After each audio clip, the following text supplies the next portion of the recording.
Good morning, everyone. You're welcome to SuperDawn. I am Anthony Usaibovo.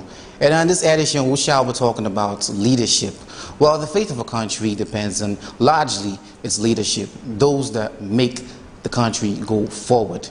We shall talk about the past presidents, we shall talk about the past governors, the ex-leaders, and this controversy is going around between presidents, the blame game and everything. We shall talk about the way forward, achieving true leadership. What are the qualities that a true leader should have, especially in a country like Nigeria, where we're having challenges such as the insurgencies, the attacks, the incessant attacks, and the likes. Well, joining me on this program will be Vera. She'll be joining me very soon. And of course, the way we do it on this program, we have our tabloid, the newspaper reviews, where we look at the headlines, talk about a few stories in the newspaper. And of course, you can do well to call in, hear your opinions. Let's get to, let it be an interactive program where you call in and make sure when you want to talk or criticize, make sure you criticize constructively, which means you have to watch your tone and your speech. This is still SuperDawn. We shall go on this quick break, and when we get back, we shall do the newspaper review. Stay with us.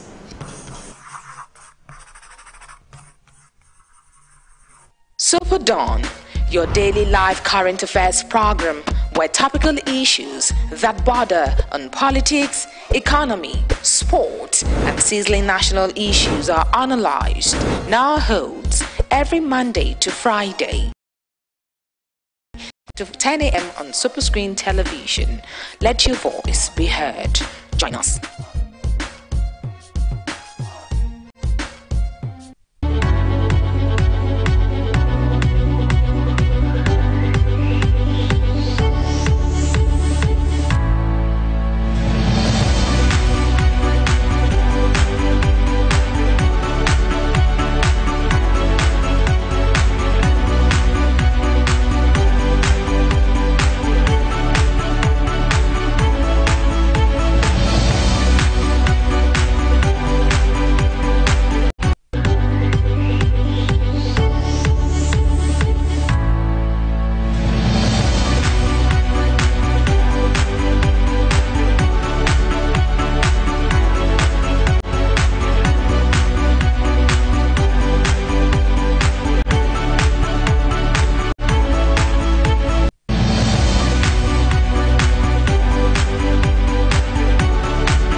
You're welcome back. This is still SuperDawn, and this shall be the newspaper review. We'll talk about headlines in the newspapers. And first, we have the Vanguard, and this one says, "Crossfire as supporters bombard each other." This is the Buhari-Obasanjo face-off. Well, I'll take just a few. The first paragraph that says, "Strong avocations of political indiscretion overflowed yesterday as supporters of President Muhammadu Buhari and former President Chief Olusegun Obasanjo took positions against one another." Well, the way I see things, I feel that there should not be this blame game going on. We should not keep comparing ourselves with the past administration. I think it's just a thing that the past president should support the current president. There should just be this synergy between the both of them.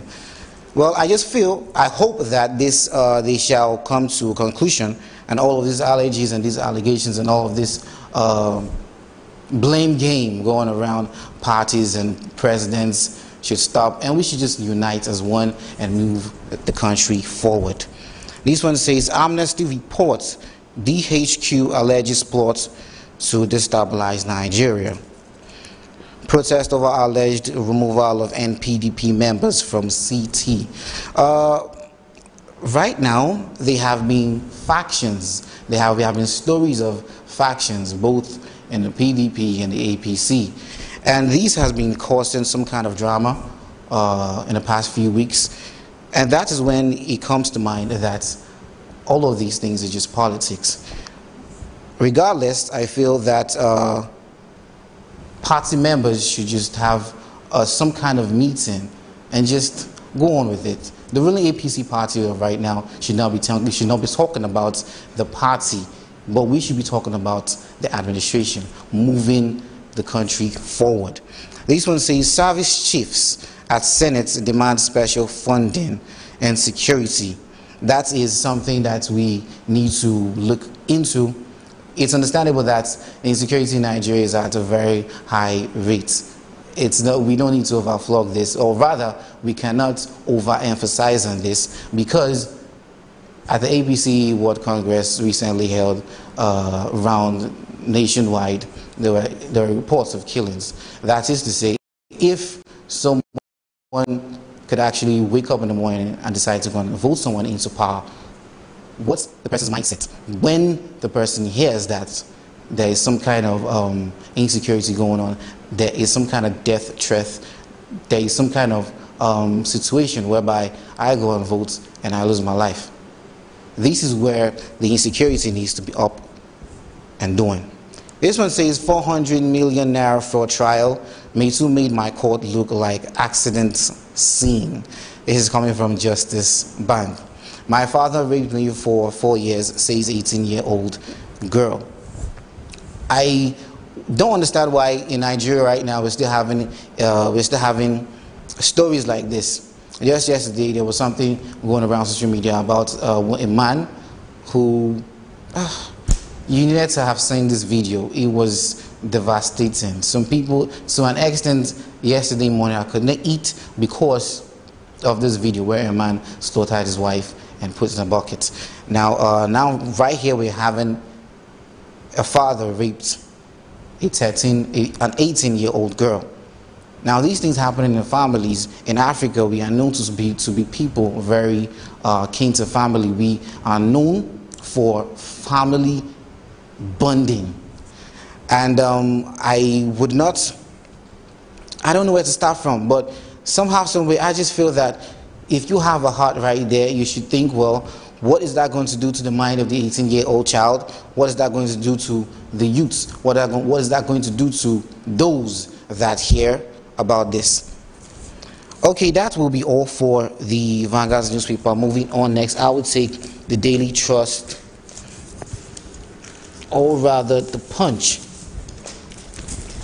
Right here says, on the Punch, the front page of the Punch, it says, killings, National Assembly set to approve special funding for security agencies. Senate asks military, police, DSS, others to send in requests.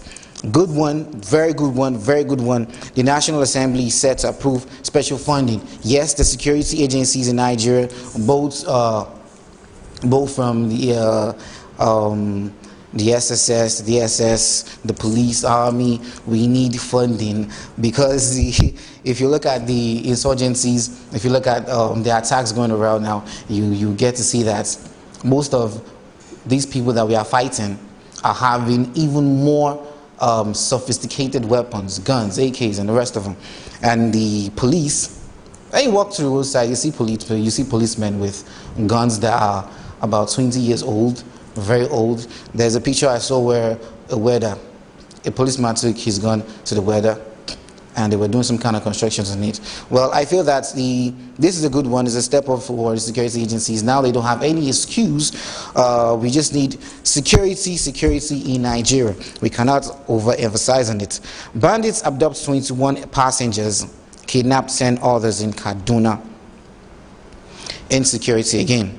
Cult member kills rival, sells palms for 5,000 naira. Cultism. You know, for our youths out there, especially the ones in university, you have to understand that this is not the time you should be involving in incessant killings or over some kind of whatever it is. You cannot give a life back. So it's only right that you try and even protect the life of a human being, of your brother. We are all blacks, we are all Nigerians, we are all humans. If something like this happens in foreign countries, we will call it racism. But now it's in Nigeria. What would you call it? We don't have any excuse. We don't have to be wicked to each other. Let's live in one accord and be united. When you're sent to go to school, when you're sent to go to school, you see, that's the reason why most these days parents are scared to, you know, leave their wards or their children, even at the youthful age, free to take decisions, because they feel that they can be easily influenced. You don't have to understand your background, your home training. Go to school, read your books, come out with a good result, try and do something meaningful for yourself and your future and your family, your country, your economy. Forget the killings, forget all of this. It does not help. And this one says, housing deficits, federal government to build 1 million units yearly. Okay? This one said, court orders may too trial to proceed in absentia. But I'm not a lawyer, and I wish I had a lawyer here to share more lights about this. But yes, this came out yesterday, saying that the judge has said, okay, with or without me too in court, the trial should just go on. But how can they prosecute someone, or how can they probe someone when the person is not even on seat? Anyway, this one says, HOS plans salary increase, others to boost civil service. That is a good one. We understand that the NLC has been protesting, has been clamoring for an increase in their salaries and wages, straight from 18,000 naira to 65,500 naira.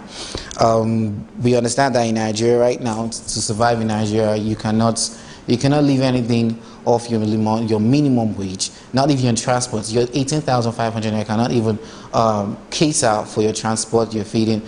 And when you look at someone, a man or a youth who has a lot, right now, in the age of now, come on, there's a whole lot, apart from feeding and your transportation, there's a whole lot in place that an individual will do with money. And it's a good thing that salaries are being increased, though in Lagos State yesterday, it was announced that the Lagos government is going to use plans to increase workers' welfare, housing. Good one, thumbs up to Lagos State. And this one says, Abia police parade Biafran agitators from impersonation. And that will be all for the Punch. This one says Buhari yet to get 2018 budget from National Assembly Minister. That will be all for the Punch. And we shall go on this quick break, and when we get back, the newspapers review shall continue. Stay with us.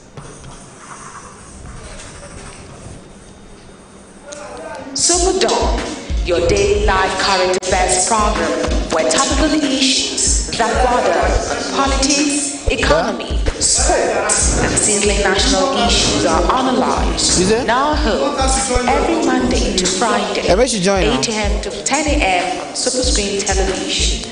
Let your voice be heard. Join us.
Garlic contains a compound called allicin, which has potent medicinal properties.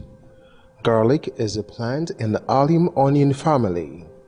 It is closely related to onions, shallots, and leeks.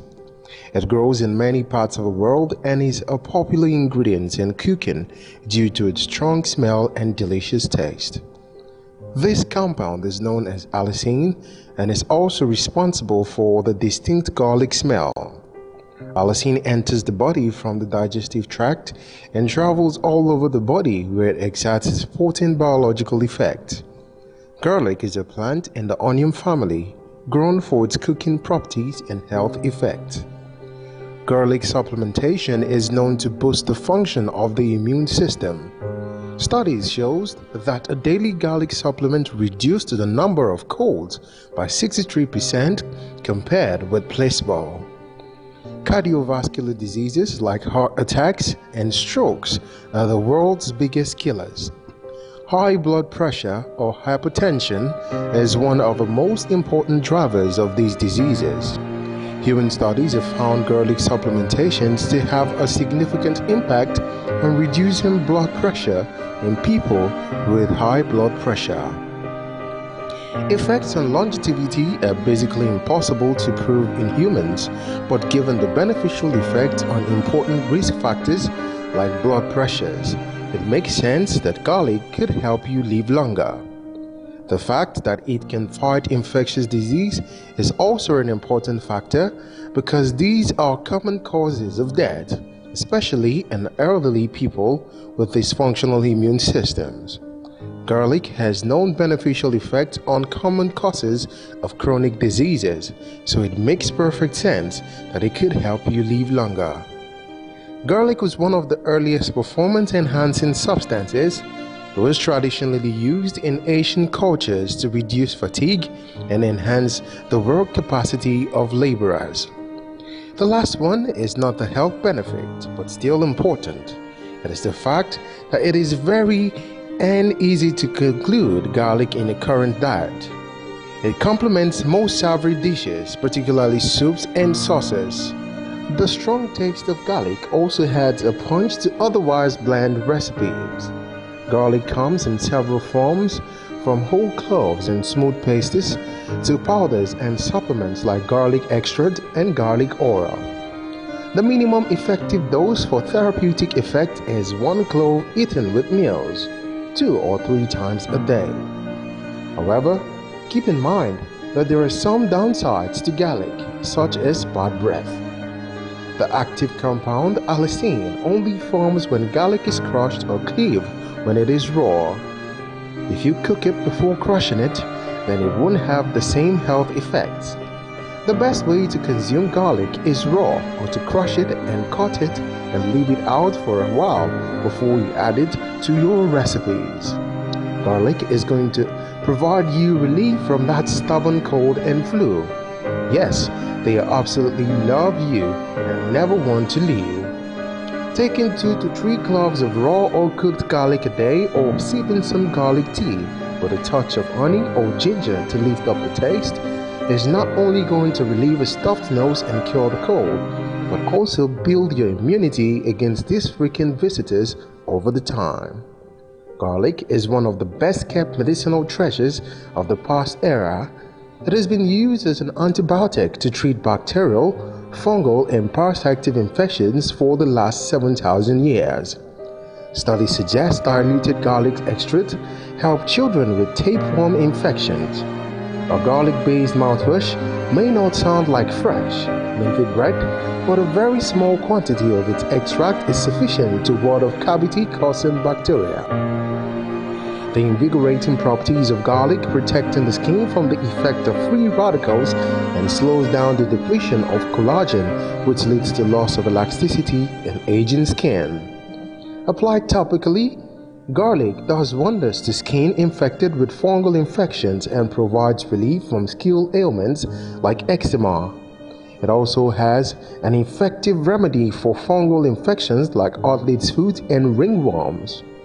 All of us know about the wonders of onions for air, but its brother garlic is no less of a hero for your theme in Maine? Well, at surprise time. Rubbing crushed garlic extract on your scalp or massaging with garlic-infused oil is known to prevent and even reverse hair loss.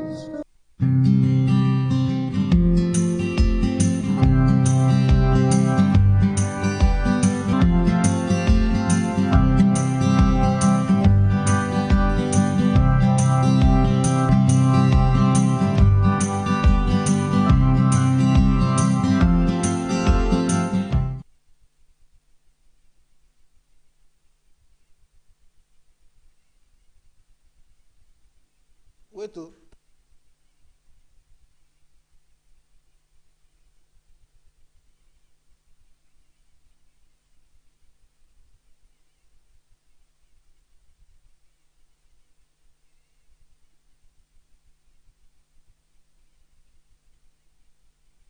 You're welcome back. This is still Super Dawn, and we are still on the newspaper review. Well, we shall look at some headlines. We have seen about two headlines, newspapers, and these we shall take the New Telegraph.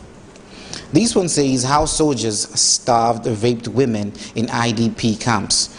And it goes with the writer that says, three writers actually, that says, DHQ, your report's malicious, meant to demoralize troops. Presidency faults Amnesty International's verdict on the military. Protesters barricade Amnesty's International office over the stabilization plot. Now this, okay, you know what, let's just take the story on page 2.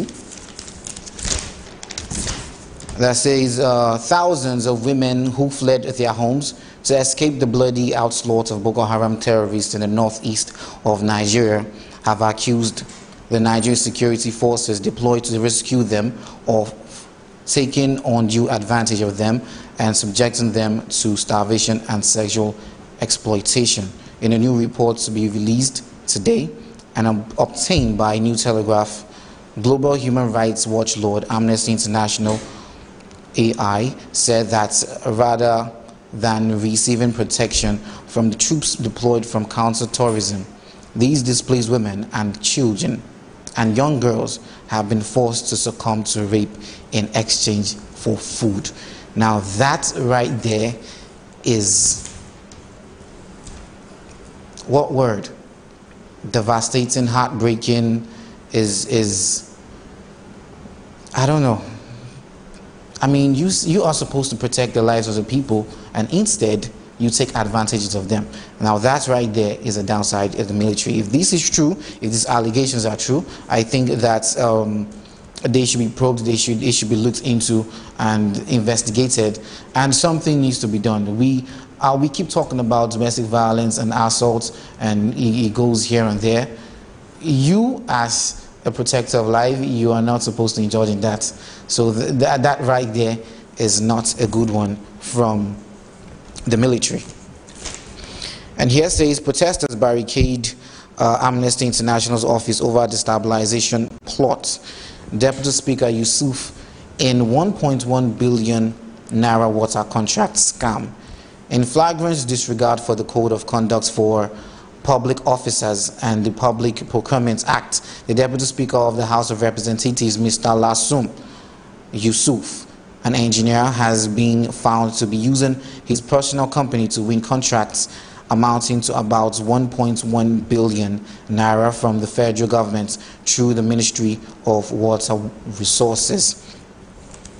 This again, when people use their offices to their advantage, and well, this again, they should be probed. This person should be probed. This Yusuf, the speaker, the deputy speaker, should be probed. And if this is, if he is found wanting, it's only right that the law should do something about it. And here says 2,598 Nigerians die in road accidents in 6 months. That's why we have the road safety. That's why we have the traffic lights. That's why we have all of this.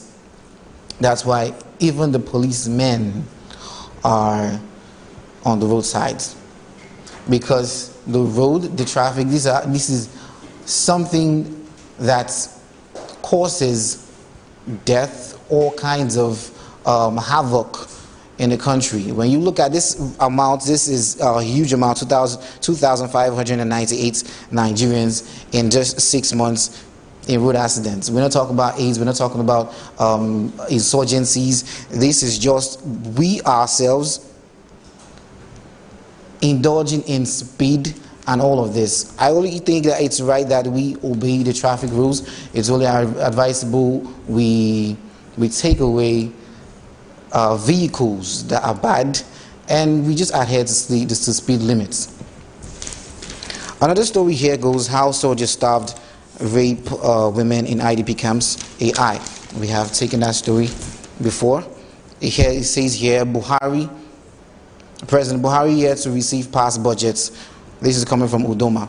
I'll take a story. It says the Minister of Budget and National Planning, Senator Udoma, has said that President Muhammadu Buhari was yet to receive the 2018 appropriation bill for assent as passed by the National Assembly.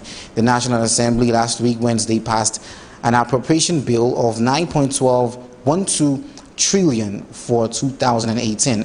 The figure was increased by 508 billion from 81.61 trillion proposed by President Muhammadu Buhari in the appropriation bill presented to the lawmakers in November 2017. Well, I think the Senate should just do something about it. You know, send this bill to the president. Let the president give his assent. This same complaint came last week. I don't know why the Senate is having issues sending this to the president. It's only right that they do this and let this be implemented. The allocations have been done and work starts ASAP. This says Wike is abusing immunity. This is from the federal government. Well, that will be all I'll take from the New Telegraph newspaper. Moving on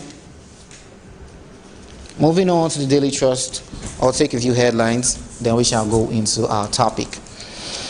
Bauchi Deputy Governor resigns. The Deputy Governor of Bauchi State, Engineer Nuhu Gidado, has resigned. His spokesman Yakubu Adamu confirmed to Daily Trust last night. Gidado reportedly conveyed his decision to resign from his position through a letter dated May 16th. In the letter, which became public yesterday, Gidado told Governor Mohammed Abubakar that indeed, along the way, in the early days of this administration, I did reiterate my commitment to serve for a single term, and ordinarily I should have remained up to the end of the tenure. But with the current dampened spirit and waning zeal as it relates to my official engagements, my continued stay will not be fair and truthful to you as my brother and leader, the system we are serving, and above all to my conscience before the Almighty Allah. Okay, well, the Bauchi Deputy Governor has resigned, and we just hope someone that could fill in better enough to fill in for the task is being put in position.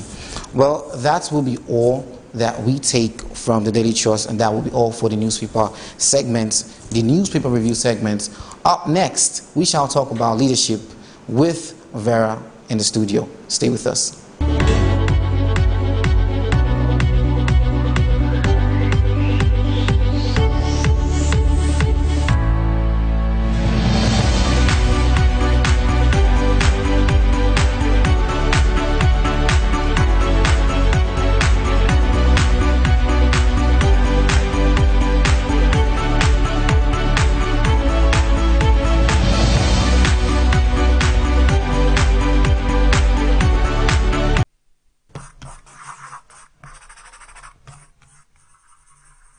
SuperDawn, your daily live current affairs program where topical issues that border on politics, economy, sport, and sizzling national issues are analyzed, now holds every Monday to Friday, 8 a.m. to 10 a.m. on Superscreen television. Let your voice be heard. Join us.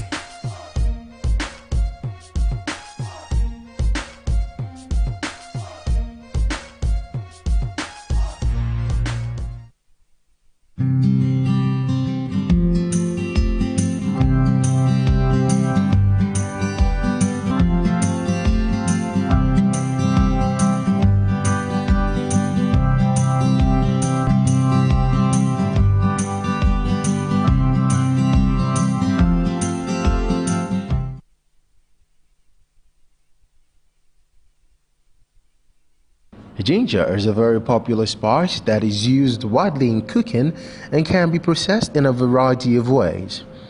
It has quite a unique flavor and is an ingredient used in many savory foods. It also has long been used as a remedy for various ailments, whether alone or in conjunction with other herbs and spices. And researchers continue to show just how effective it can really be. Ginger has several benefits as it contains a compound known as 6-gingerol. The compound has so far shown that it might be able to slow or even stop cancer cell growth in prostate, pancreatic, and ovarian cancer. If abnormal or damaged cells are able to start growing out of control, then a cancer may occur. An early test indicates that ginger could hold the key to the treatment. The good news for nausea sufferers is that ginger has been shown to be quite effective at relieving the symptoms. Nausea can be very unpleasant symptoms and can have a variety of causes. Ginger has long been used by sailors as a remedy for seasickness and can also help patients recover through nausea symptoms after surgical operations. Many people have difficulty controlling their blood sugar level. If there's too much sugar in the blood, very serious complications can occur.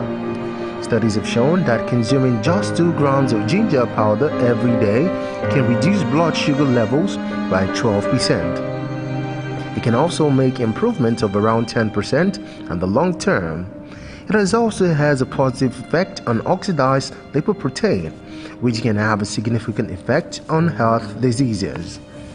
Menstruation can be quite an unpleasant experience for many women, with some suffering painful cramps and headaches every cycle. Pain during menstruation is known as dysmenorrhea and is a very common problem. Studies have shown that just a single gram of ginger a day can be enough to reduce both the duration of pain and their intensity. Every day we use our joints, and this results in wear and tear.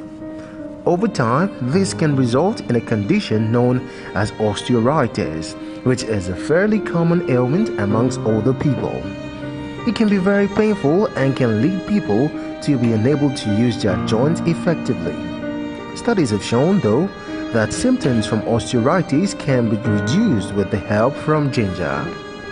Infections can really be quite unpleasant, and they can also be very easy to pick up.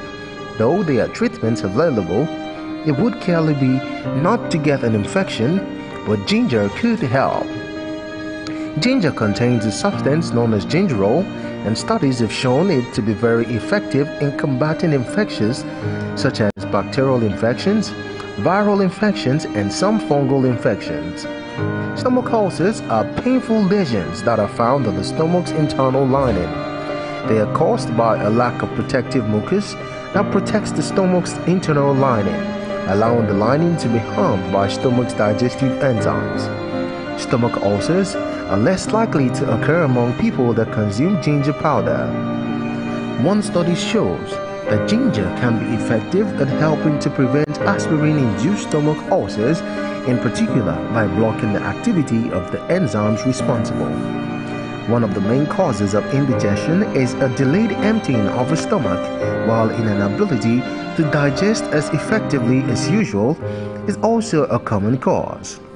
Tests have shown, however, that ginger is able to speed up the emptying of food from stomach, which helps to prevent indigestion. Heart disease and high cholesterol levels are very closely linked. High cholesterol levels can lead to the buildup of cholesterol in the arteries, potentially blocking them. This can be and often is fatal. The cholesterol that is responsible for heart disease is known as LDL. A study was undertaken on people with high level of cholesterol, which showed that in 45 days, 3 grams of ginger powder a day caused a considerable reduction in the cholesterol levels. Another study in rats shows that ginger was able to reduce cholesterol levels as effectively as atorvastatin, which is a drug used for this purpose. Oxidation causes stress in the body and helps to cause it to age over time. All parts of the body are affected, including the brain, and this leads to complications in later life. Ginger has antioxidant properties that helps to protect the brain from oxidative stress, helping to prevent complications such as Alzheimer's and dementia.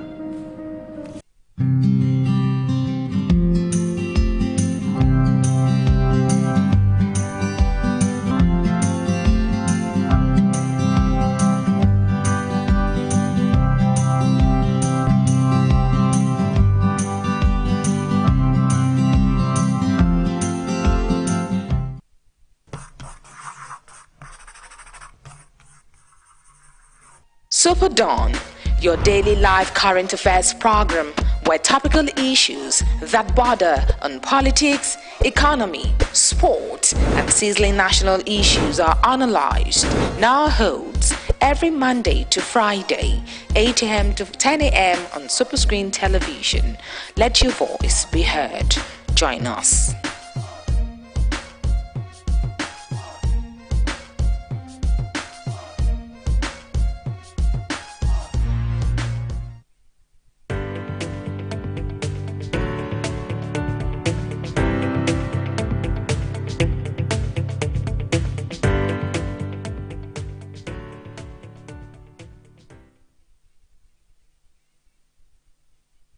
Is the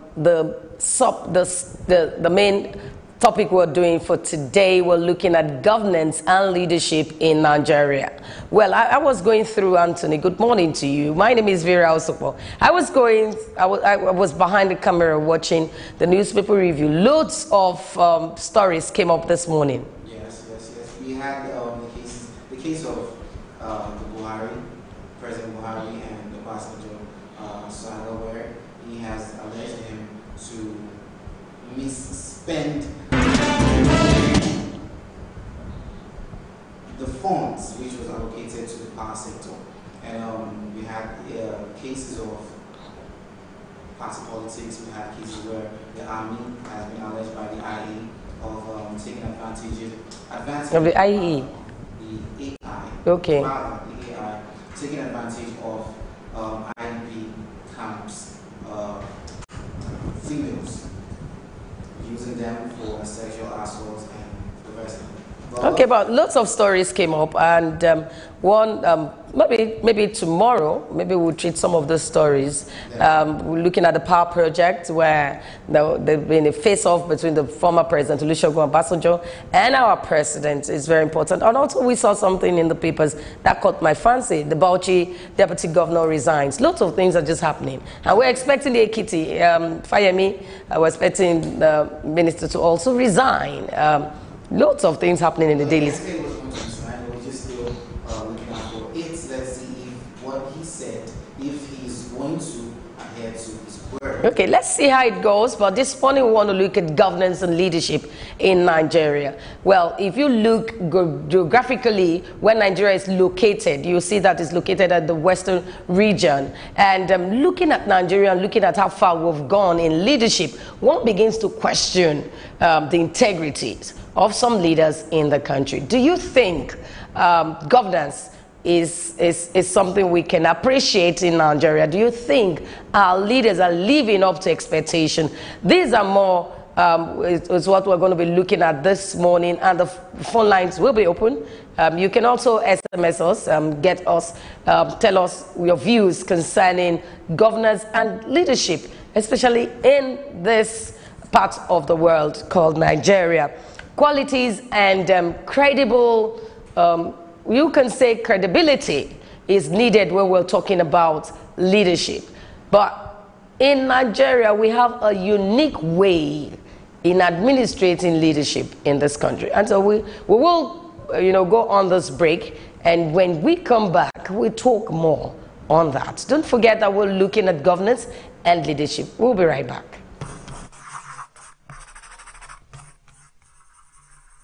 SuperDawn, your daily live current affairs program where topical issues that border on politics, economy, sport, and sizzling national issues are analyzed, now holds every Monday to Friday, 8 a.m. to 10 a.m. on Superscreen television.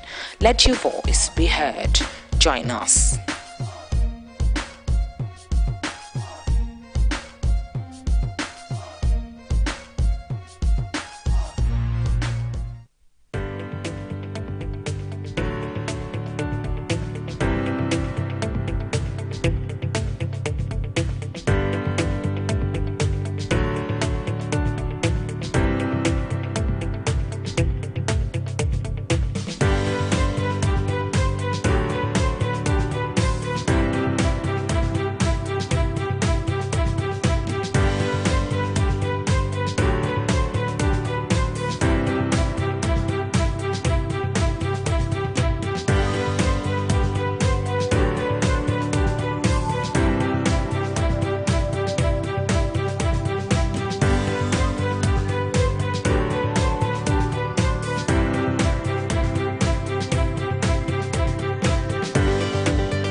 SuperDawn, your daily live current affairs program where topical issues that border on politics, economy, sport, and sizzling national issues are analyzed. Now holds every Monday to Friday, 8 a.m. to 10 a.m. on Superscreen television. Let your voice be heard. Join us.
Welcome back. Well, we're looking at governance and leadership in Nigeria. This is very important because Nigerians are beginning to realize that if you don't have credible leaders in position, you might not go anywhere. And looking at Nigeria as one of the biggest countries in Africa, we must begin to take tolls of what we need to do. And today in the studios, we have a guest this morning. We have Honorable Aderemi Banjo. He was the former chairman, MPPP. Good morning to you. Good morning, ma'am. Good morning to you, sir. Yeah, good morning. We're looking at governance. To you, are we there already in governance in this country? Well, thank you very much. It's a big issue in Nigeria. I will conclude by saying that we're not there yet.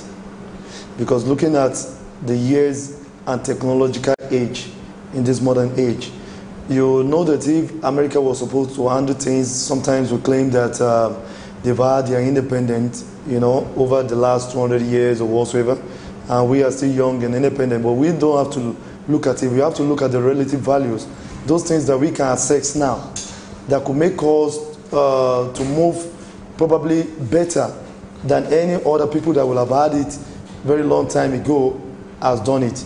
So looking at all those entities that probably come along with governance, I would say that the structure does not have a foundation. Okay, when you look at the Nigerian system of ruling, would you say that a typical Nigerian leader, I'm talking about from the past presidents down to the current president, have we done well enough as regards leadership? Actually, we've not done well enough. Because if you look at when we started pre-colonialism, colonialism to independence, you'll find out that it has been the issue of military rule. It has taken a lot part chunk of Nigeria governance. And as a that rule, there are some intermediate issues why they have to take over governance, from democratic process, which even in America have developed and grown up with. But you see, the fundamental issues, like we can have in this contemporary Nigeria, that even Buhari is trying to tackle, that have eaten deep into our fabrics, is corruption. Okay. Then coming from that background, you find out that even when the military came in those days, they were also corrupted. And those are the people that are supposed to have check and balances on any discipline, to discipline, the normal civilians. You understand what I'm saying? They were also corrupt. Then the process of developmental governance is democracy. Either you are parliamentarian or government, because you allow the people to rule themselves. They understand themselves better. But the issue, like you asked, is that, the successive governments over the years, which also have been military, they have not, and you still find them in the affairs of governance. Okay. So that methodological mentality, the forcefulness, the orientation that does not have to do with intuitive or academic background is affecting growth. Okay. I want us to take this toll, because if you look out, one begins to wonder if our leaders understand what it calls ideology. Do they have ideology? Do they have it? Because if you look at the American, you have Republican, you have the Democrats from scratch. Once you're born, you know that your father is either a Democrat or a Republican, and so you grew up knowing that this is the way to go, and this is my belief. But coming down to Nigeria here, you see where people cross-carpeted, we have different words for it, where you defect from one party to the other. You used to be in MPPP, and from there you went to ACN, and you moved to APC right now. Looking at this movement, is it not bringing down the substance of leadership? What will make someone that believes in a party begin to move from one end to the other? Thank you very much. Actually, I don't see a situation where we should have a multiple party even. There was a time Babangida was trying to do that, and that was a beautiful thing. But then everything also collapsed because of the same ideology you're talking about. Even my own movement, we are progressive. Mega Progressive People's Party, you see, we are progressive. We are the fraction of AD of those days, the Akinfenwa and Akonde fashion and all the rest, and by virtue of the ideology of the leaders then, they have to form another party, which we were believing it was supposed to be the APC of now, because it comprises, we have the NDM, National Democratic Movement, with the Mashiwaju, Buba, Buhari, even where, even Atiku and the likes, they were NDM. We were in Mega Summit Movement. That metamorphosized to Mega Progressive Party because of this ideology. Everybody wanted to become a president at that time. So they couldn't reach a compromise, a conclusion. So we went ahead to form a party. Whereby even Ashwaju, when they were AC, they went to form ACN. You understand? But we were still progressive. And now the progressive, they are finding a way of coming together. That's resulted to the merger. And that merger brought about the APC. But what we are trying to say is that, look at, something have to happen to the youth. When they're talking about the youth is just a youth because it's now. What of after? There's an aftermath, age. So, and the youthfulness in Nigerian terminology is relative as regarding your development and achievement. Because if a youth is at 50 and he has not even achieved anything, he's still youth. If you want to have a relative compilation or interpretation of youthfulness, you look at when them Gowon were 29, 30, and they were already ruling this country. Even in Buhari, Obasanjo, and all of them, as at when they were military head of state, they were youth. But fundamentally, in this today of Nigeria, in this today called Nigeria, you know, you find out that even youth in some political parties are at the age of 50s. You understand what I'm saying? And back in those days, you see men that's ruling a nation, and you find out that you cannot even see a youth of 30, even of 40, as a senator, not to talk about ruling this government. So, talking about their ideologies, they have ideology, but they are not implementing it. So how can we make them? Because the electorates are there, the citizens are there. How can we insist that they must follow this route? How can we insist that they should follow this way? Well, it's enlightenment. You understand? I know we are getting there. Rome was not built in a day, so to say. The only thing we have to understand in Nigeria is that we still need to build our educational capacity. You find out that we seem to be educated, but we are not implementing what we learn. Even go to university and all the rest. You see, a lot of people just go to the university for job opportunities, not for implementation sake. You understand what I'm saying? And we cannot find out whatever we have learned in the society. So society himself seems to consume the educational values that everybody imbibed. So what I believe that we can do or use the office is putting the right people in the right position. You understand what I'm saying? Because when the right people are in the right position and we're able to call corruption and all the rest, and institutions of the government are working. Because most of the fact is that most of the institutions of the government are not functional. Okay, they're just there and people cannot access. We understand that Nigeria is a very diverse country where we have different tribes and we have 6 geopolitical zones. But the president is just a person from one zone. Now, Nigerians have alleged that most leaders only make decisions and sign bills, laws that is favorable only to their region. Of course, yeah. Now, you would tend to look at it and say, okay, you're not from that side, you didn't grow up from that side, so you would not know how it works at that end of the country. Would you advise the evolution of power? The what? The evolution of power, where... The evolution of power. Yeah. You know, let me put it this way. I want to let us know that the human resources Nigeria have is to our own advantage, but we are not making use of it. You know, the workforce we have is to our own advantage. We're not making use of it. Either you come from the north, you come from the south or west, could have been, is immaterial if we have the right and common goals and purpose. You can see when Abiola's election, the June 12 issues and all the rest, we have Muslim people never look at it. And we have Abiola there at the end of affair, who was supposed to be the president. People never look at that. It was shown.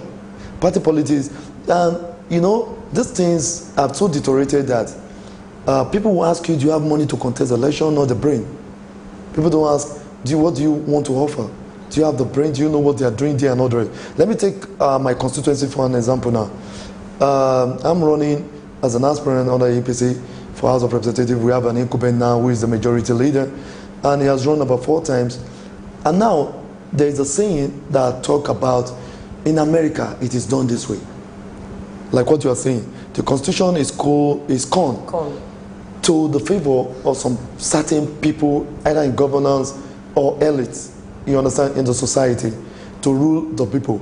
Then they ask me a question. They say a legislator in America can go about 4, 5, 6 times.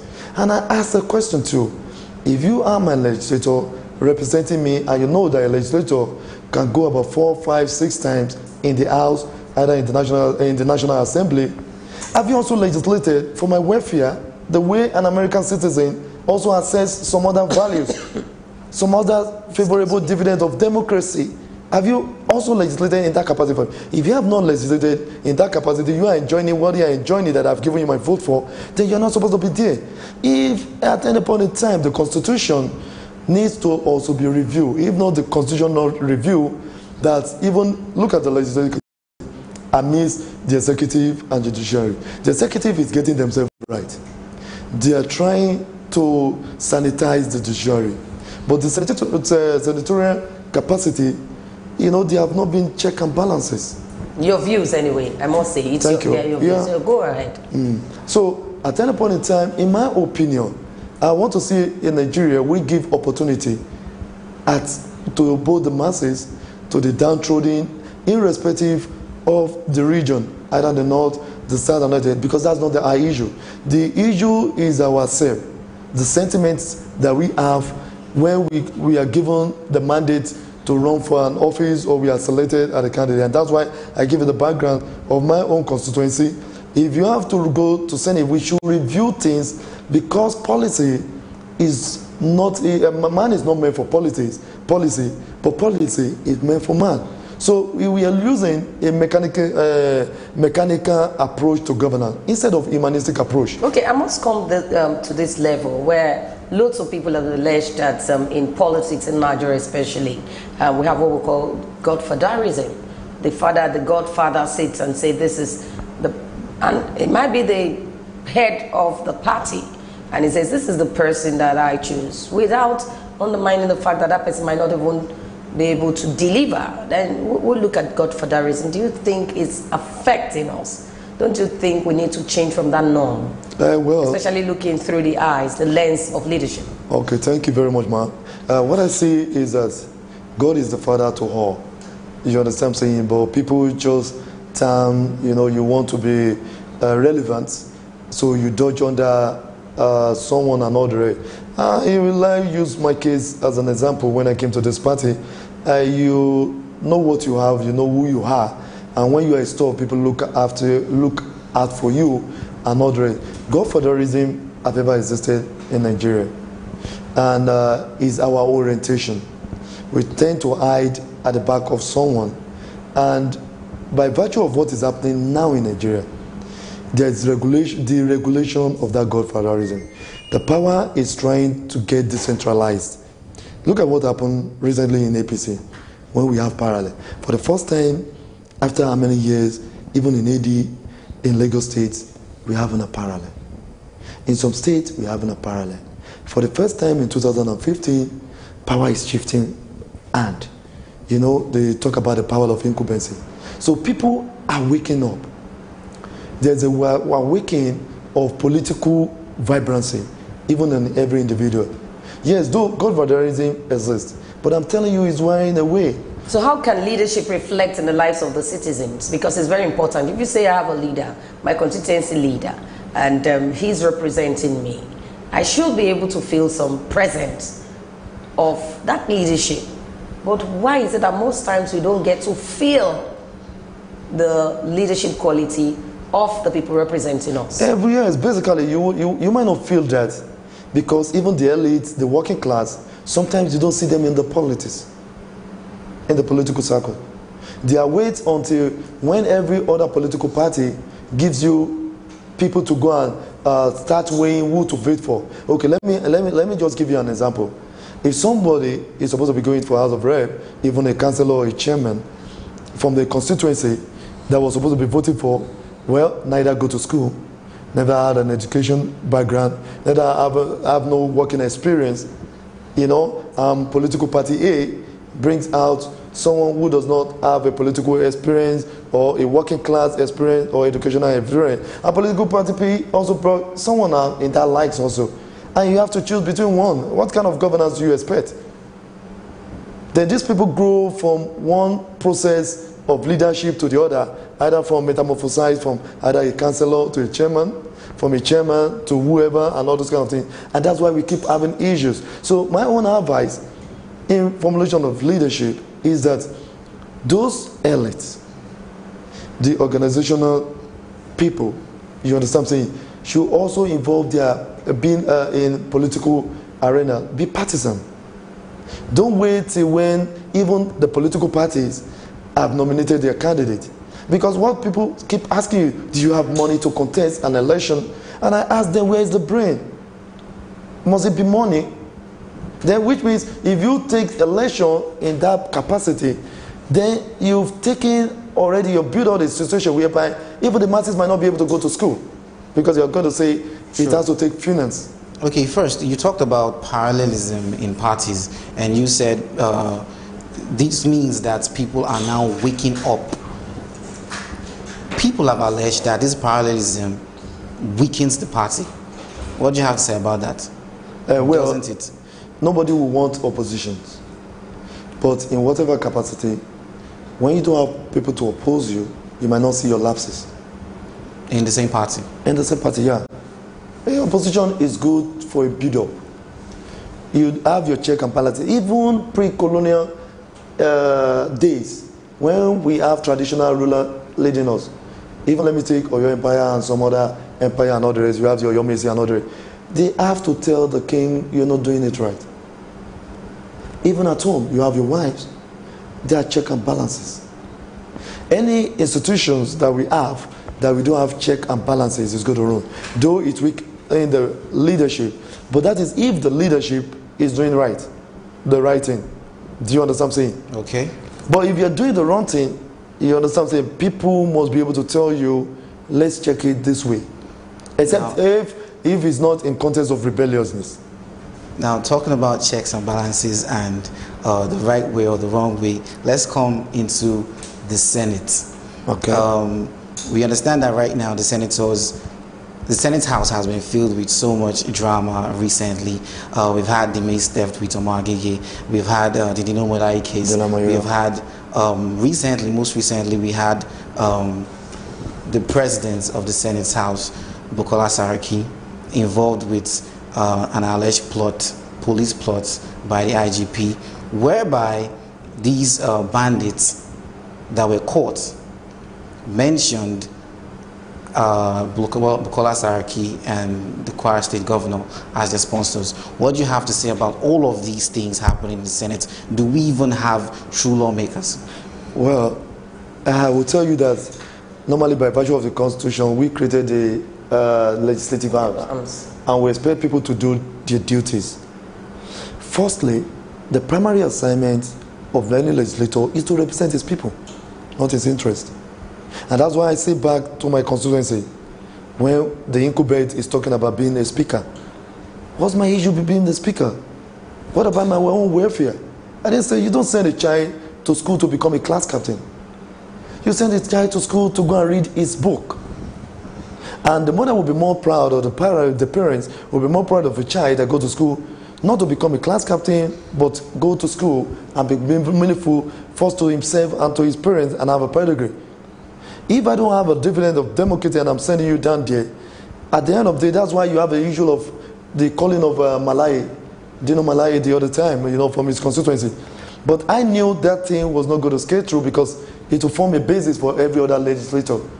And it will have been good for our society because it's the legislative arms that have not had a thorough check and balances.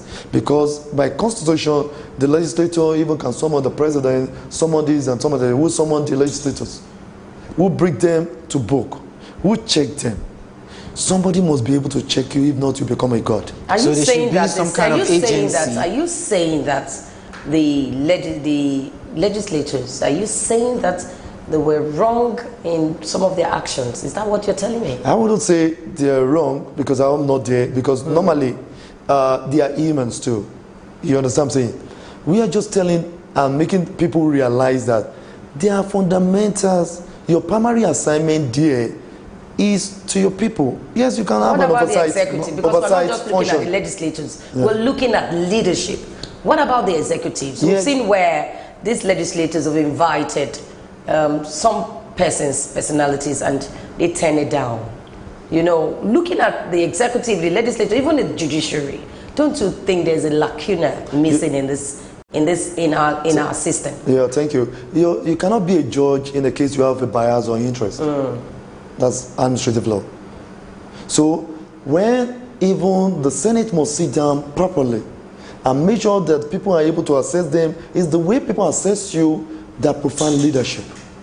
If people don't see you also thorough, they flaunt a lot of orders too. What about the executives? That's what I'm saying.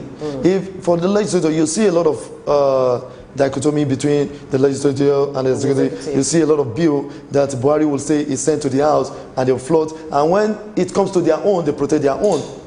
Do you understand what I'm saying? So people will tend to flaunt your order when you have not also put your house in order. Okay, moving ahead, looking at what is on ground, we begin to see that if this drama, so to speak, continues, where even the legislators invite the executives and you don't see them, where the executive brings someone and say, hey, this is the person I want to appoint, and the legislators are saying you cannot appoint this person, and it's just laying fallow, Don't you think the electorate will begin to feel that our leaders have really failed us?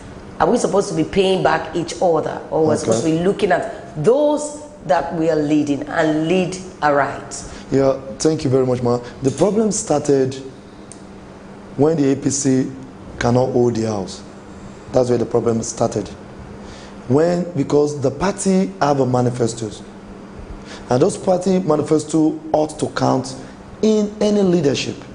Because the manifesto is what the basis of campaign of even Buhari government. So when he talks, his people are supposed to be organizing for the party how to move the party forward for the dividend of democracy. And the other house, because of the dichotomy, is impeding it. Is it about party or about people? You're getting it. Is it about the party or the people? The party is the position of governance. I know. Do you understand? And they have manifestos. And they have to give account of what they have promised during campaign. So if they cannot see some of the policy through the House of Representatives, the National Assembly, how do they give the dividends? I don't understand it. There's already impediment. But is it the party that gives the promises or the people that gives the promises? No, I'm talking about during campaign. Yes. Buhari give promises to the people. The people. The policies must be see-through. And this is not a military government. You understand what I'm saying? Some of your agendas pass through the legislators. What if you stop at that legislator? How do you carry out the promises you've promised to the people? Because normally people are expecting dividend of democracy by virtue of your manifesto of the party and the campaign of the president. You understand what I'm saying? So if you cannot see some of your policies through by virtue of the issues in the National Assembly and the issue they have by the fact that their speaker and the Senate president is not nominated by the party. So that's why we have the issue. But at the end of the day, it slowed down the process of governance. Okay. Right now, there have been this blame game going around. This tenure is better than our tenure. That happened. These happened. Right now, the president, the former president, Olusegun Obasanjo, has been writing letters since GEJ's tenure, and this tenure he did the same. But President Buhari said yesterday, the day before yesterday, alleged that he spent some amount of money on the power sector. It's like this comparison have been going around in politics for a while. Is this what we should be doing, or we should just move forward?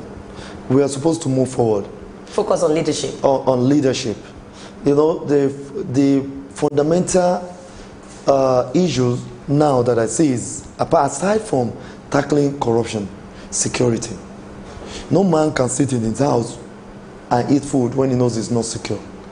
And that also affects the kind of dividend of democracy Buhari is trying to give to the people, you understand, the Nigerian people.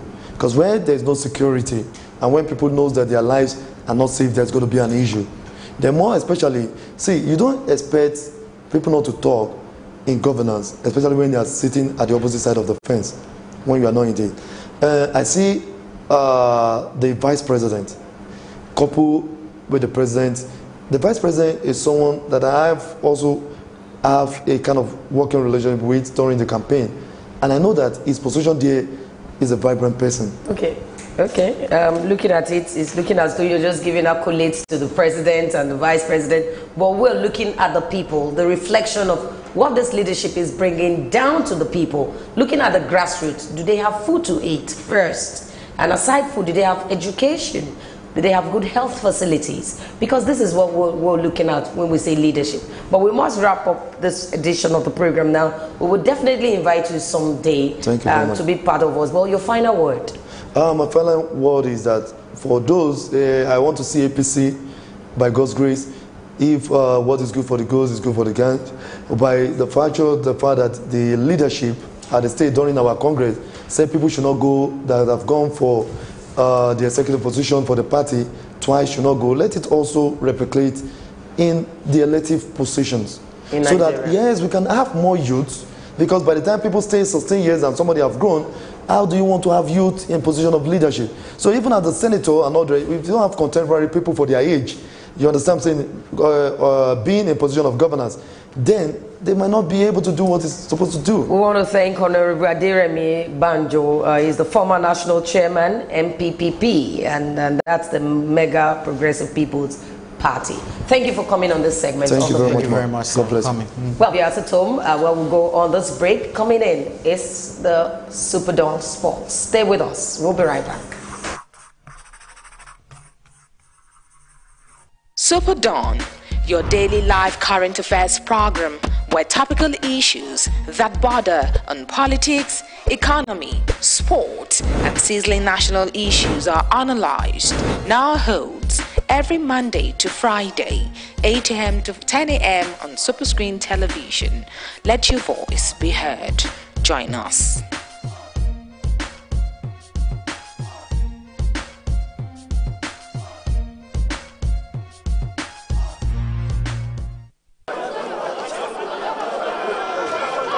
United. The hosts are 8 points.